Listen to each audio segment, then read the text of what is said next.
Welcome to the Brandon T Show. Here's where we talk about everything that's important to the working man. And when we say working man, we're not politically correct here. Working man is men, women, whoever out here getting it. And with that said, this is the Working Man Committee. Let's go. So, working man, people, interesting stories happen. Let me first off by saying, Happy Halloween. Today is Halloween. And let's get into our topics for this evening. And football Sunday, we all seen it.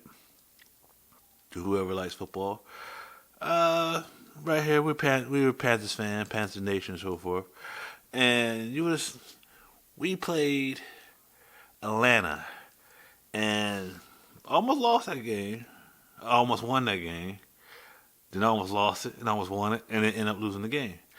And the biggest play of the game, but the biggest mistake of the game was P.J. Walker throwing a 62-yard bomb to DJ Moore. Catches it in the end zone. Bam. Touchdown. And part of his celebration was to take his helmet off. So the rules say, unsportsmanlike, if you take your helmet off during a field of play. And so there's been a little bit of debate here on Monday, if you're paying attention, that he either when he took his helmet off, he was outside the field of play. And then so the NFL sent some reps to talk on one of the shows, and they was like, well, maybe he wasn't the one.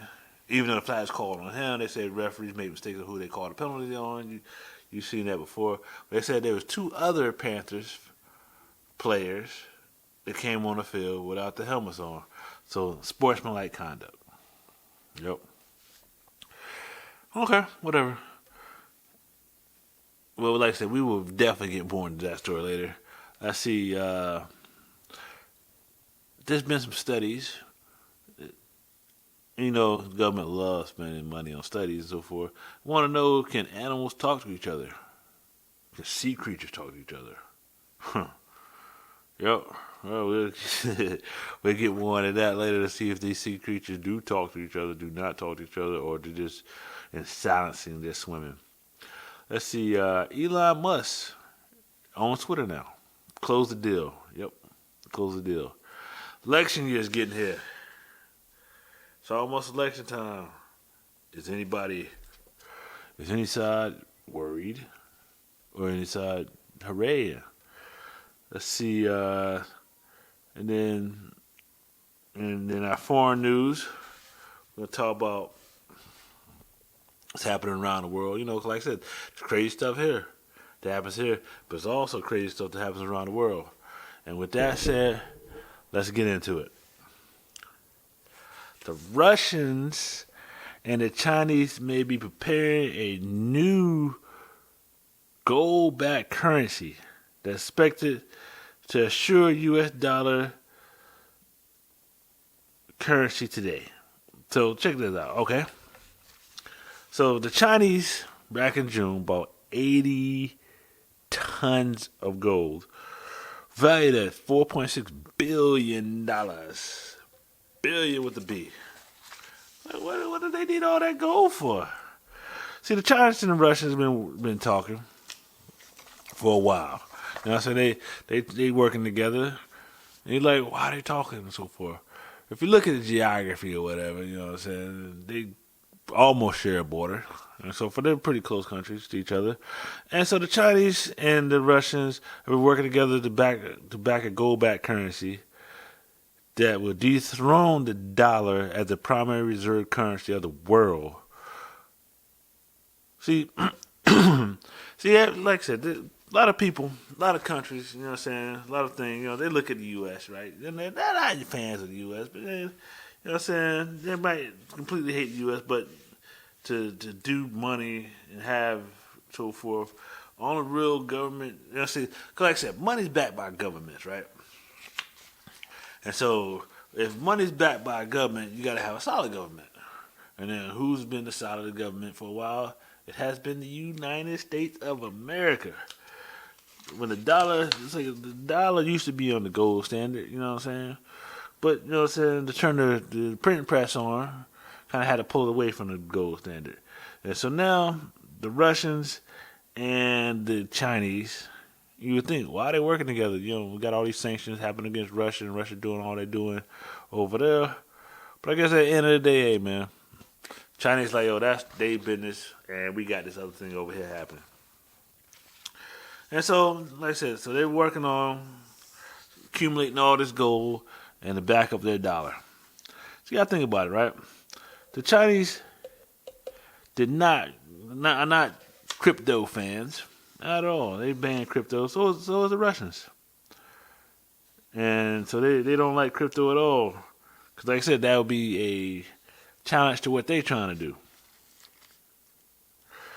So, but like I said, this is a Fox Business story here. But like I said, what's interesting is neither country has officially confirmed the plans for such a currency. But the Chinese earlier this year started buying huge quantities of gold. At the same time, the Russians were forcing off the dollar due to sanctions in response to the invasion of Ukraine. The war has led to steepening discounts in the price of gold. So it's interesting. So the war has led to discounts in gold. So the war, in turn, is helping the price of gold, and so helping that China buys the gold, and Russia's going back. They're going to back it together, but none of it's confirmed. There's people looking at how it looks. It's interesting. And like I said, they looked at how Moscow and Beijing in recent years have got a better relationship, even with Russia being isolated for the invasion. The Chinese people have not shunned them. All right, crazy. And we're staying overseas, but based off a local company here. Not even like I said, local to America. See, Apple. Chinese workers are fleeing COVID lockdowns at Apple, at an iPhone factory. Yes. See, China got that zero COVID protocols. So every time there's a cluster, there's an immediate lockdown of the people in that area to stop the spread. Workers have broken out of an Apple. Here we go. This is a BBC story. Workers have broken out of Apple's largest iPhone assembly facility in China after COVID outbreak forced the staff to lock down in place.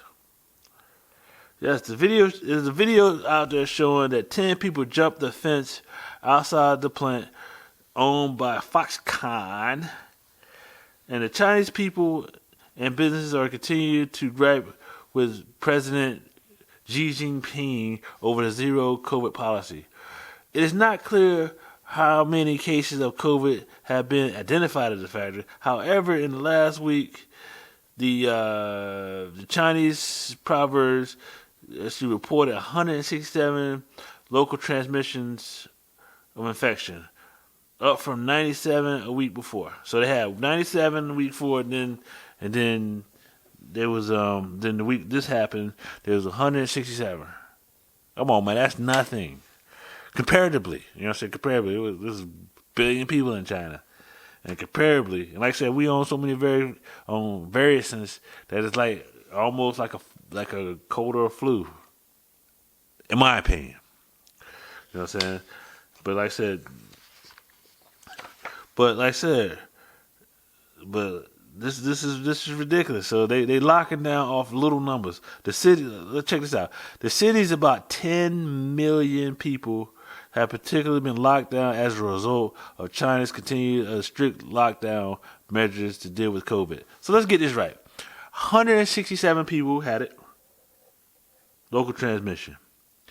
So they locked down a city of 10 million people. Yep. Let's see. Okay, so Foxconn, let's keep that in mind. 167 out of 10 million people. Okay. So Foxconn, which acts as a supplier of U.S. based Apple, has hundreds of thousands of workers at the plant. And it's not provided to official count of how many people was infected. The Taiwan-based company claims on Sunday that it will not stop workers from leaving. So they're not. So workers are trying to get out of there, go home. So somebody over there cough or whatever. You know what I'm saying? Now everybody gotta stay at the plant. You know what I'm saying? It was like, yo, I gotta stay at the plant for how many days? I come here to clock in, get my money, get out the way. Now you trying to tell me that I gotta stay right here? Ridiculous.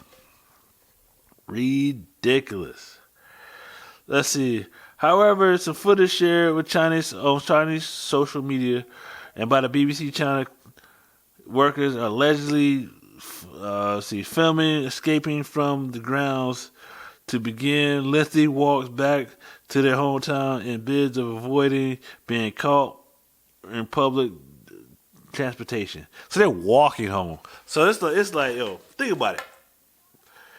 Your job and your house. So let's say if you don't live in your job, you don't live next door, and you gotta walk from your house to your job, and you're like, oh, you can't really take a car, cause like, or any transportation. You got, cause you know what I'm saying. You get caught, and then they gonna lock you down again. And so now these folks are taking desperate measures to walk home. In turn, not to deal with COVID lockdowns. Wow, that is really insane. It's like yo, for that iPhone 14, they putting these people through all types of craziness. Man, that is ridiculous. Yeah. So back in this country. Let's go back to this country. We got some interesting things. Like I said, this election year. Election's coming up in a few weeks here. And we have the Democrats ramping up spending in blue districts. As GOP sees a red wave forming. Now, if you pay attention for a while, and this happens all the time, right? No matter what, you got a party in power. Whoever that party is, they have so they normally have the White House and Congress, and so midterm, right? And so no matter what, you get them 2 years to do whatever. And the midterm hit, it divides Congress. It happens all the time. No matter how much money is spent, red wave, blue wave, red wave, blue wave. You just look back over history. But like I said, here we go. Let's see. From New York to California, Democrats are finding they have to spend big in midterm home stretch to defend incumbents in blue house districts that President Biden won 2 years ago. See, the thing about it is right there, they know and we all be honest, right? We all be honest. Biden got votes, but was it really for Biden or against Trump? I'll let you debate that among yourselves. I'm gonna say it again. Did Biden get votes, earn your votes, or did he get votes that was against Trump? Let that sizzle for you. Let's see. In a crash of last-minute spending, deep blue states and Democrat stronghold detailed through data from the ad tracker. Let's see, ad impact. Underscore just how much political winds are shifting for Republicans and how the GOP is coming out with their super PACs and so forth. The super PAC is helping, you know what I'm saying? In Southern California, they're making a personal appearance to Democrat colleagues. Let's see, Republican Julia Brand, she's out here having a stunt for people that she wouldn't have to. Democrats are spending millions of dollars raising from party elites and outside groups to protect Democrats everywhere that won easily on the last election because it was carried by maybe Biden, or maybe, you know what I'm saying, people got on that the Trump hate. But like I said, that's interesting story. We'll see on election day how that actually turns out. All right. Elon Musk takes over Twitter. Now, if you've seen social media posts out here, you might have seen Elon Musk walking in Twitter's headquarters carrying a sink, wanting to let everything sink in. That's a crazy satire right there. I like that. I'm definitely for that move. I walk in with a sink in my head like, yeah, let that sizzle in for you. Yeah. See, the world's richest man, Elon Musk, has completed his $4 billion takeover of Twitter, according to filings of the U.S. government. Mr. Musk tweet, "The bird is freed." And last, he said, "Let the good times roll." The number of top executives, including the boss, have been reportedly fired. So you go in there, I know that's right. That's how you do it. You go in there, all y'all fired. I know that would feel good. You know what probably feel bad? If you worked there and got fired a long time and go back by the company and fire everybody that was in there. That you know, working man, that would feel even better, huh? You go back and like, you fired, you get out of here. So grab a body, pass, and throw out the door. Yeah, so the executives are fired. Let's see. But like I said, completed the deal at the end of the month with legal wrangling. So I mean, he wanted to buy it, then he's about to be taken to court by Twitter to buy it, and so he finally closed the deal, and now he's happy. And so he's taking over, making changes, and so forth. And also disbanded the board, so he's the only board member, and some of the media doesn't like that. He's got unchecked power of what he wants to do. I mean, man did buy the company. That's just like saying you buy a house and you want to make some changes to the house. Like, I dare you make changes to the house. You gotta keep it the way it is. Don't paint nothing. I know, right? Crazy. Yep. And on some lighter notes, and some BBC story.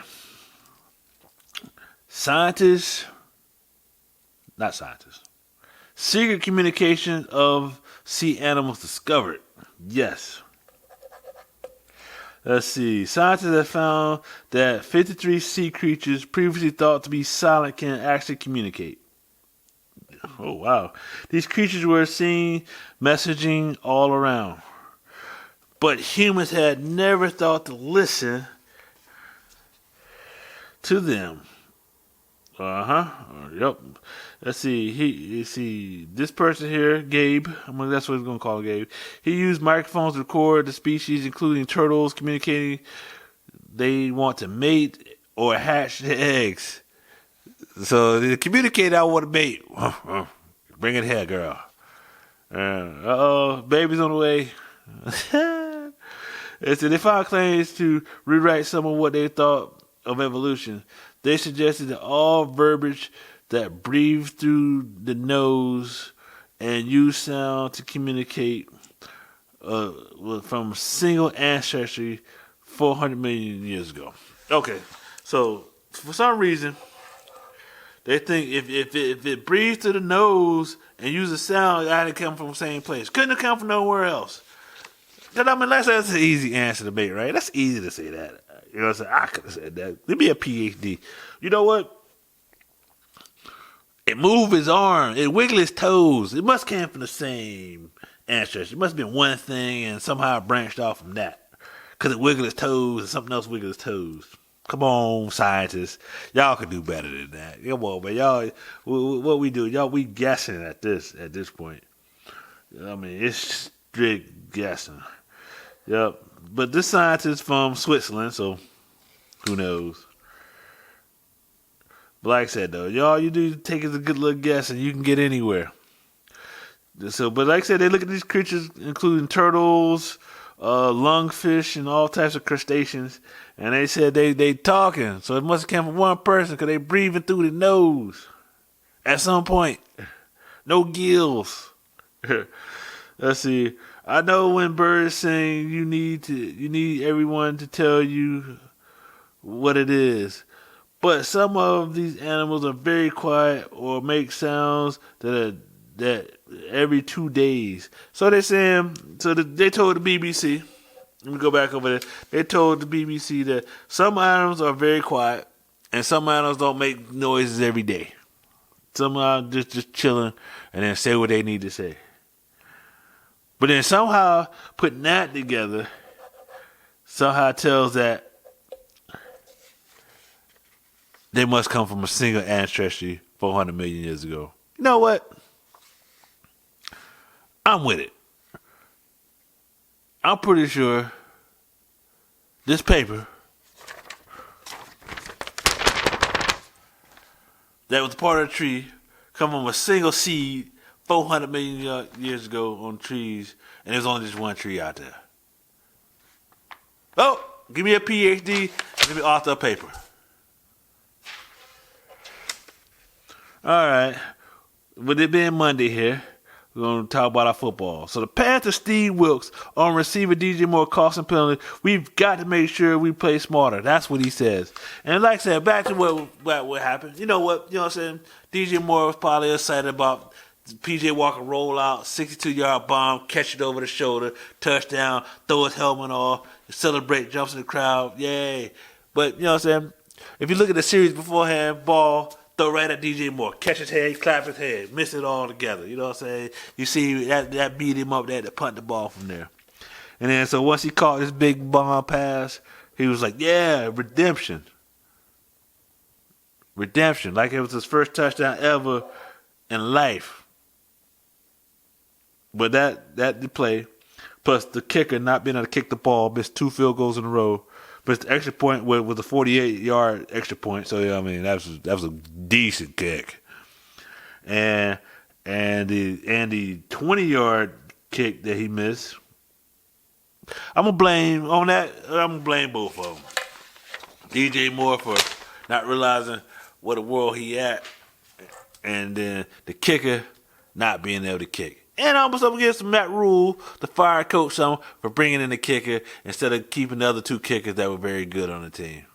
Not prioritizing kicking as it's something. That's just like saying the Ravens will get rid of Justin Tucker. Yeah, right. They'll make Justin Tucker the highest paid player before they get rid of him. And with that said, this has been a Working Man Committee, and I'm your host, Brandon T. See you next time. Peace.